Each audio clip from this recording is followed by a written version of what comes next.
அகற்றும்.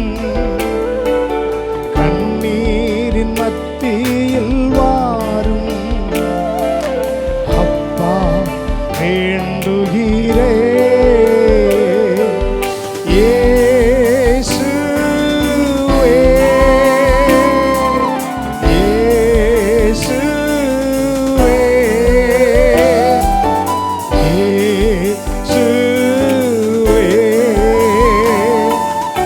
எல்லாம் எனக்கு நீரே.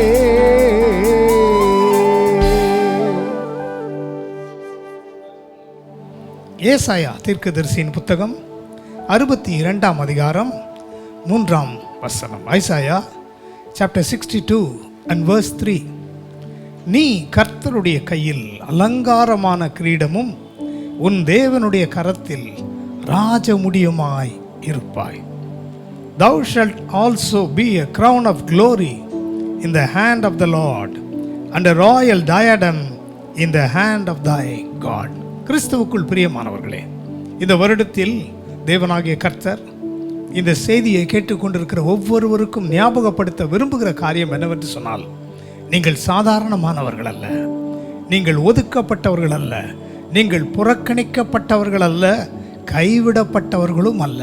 ஏனென்றால் கர்த்தருடைய கரத்தில் அலங்காரமான மகிமையின் கிரீடமாக நம் ஒவ்வொருவரையும் ஆண்டவர் வைத்திருக்கிறார். கலங்காதிருங்கள். உங்களுடைய சூழ்நிலைகள் இன்றைக்கு மாறப்போகிறது. அவருடைய கரத்தில் நீங்கள் வந்துவிட்டதால் குறைவுகள் எல்லாம் நிறைவாக்கப்படும். ஜெபம் செய்வோம்.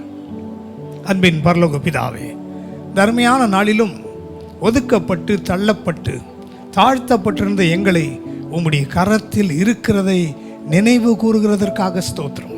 எங்களை உங்களுடைய கரங்களில் நீர் எடுத்துக்கொண்டீர், மகிமையின் கிரீடமாய் வைத்திருக்கிறீர். அதை நாங்கள் உணர்ந்து தேவாதி தேவனுடைய மகிமைக்காக பிரகாசிக்க உதவி செய்வீராக. தாழ்ந்த மனநிலைமைகள் மாறட்டும், ஒதுக்கப்பட்ட சூழ்நிலைகள் மாறட்டும். கர்த்தர் எங்களை மகிமையாய் பயன்படுத்த போகிறீர். சகலத்தையும் படைத்த சர்வ வல்லவருடைய கரங்கள் எங்களை உயர்த்துகிறதற்காக ஸ்தோத்திரம்.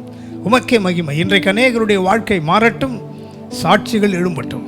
இயேசுவின் நாமத்தில் ஜெபிக்கிறோம் நல்ல பிதாவே, ஆமென்.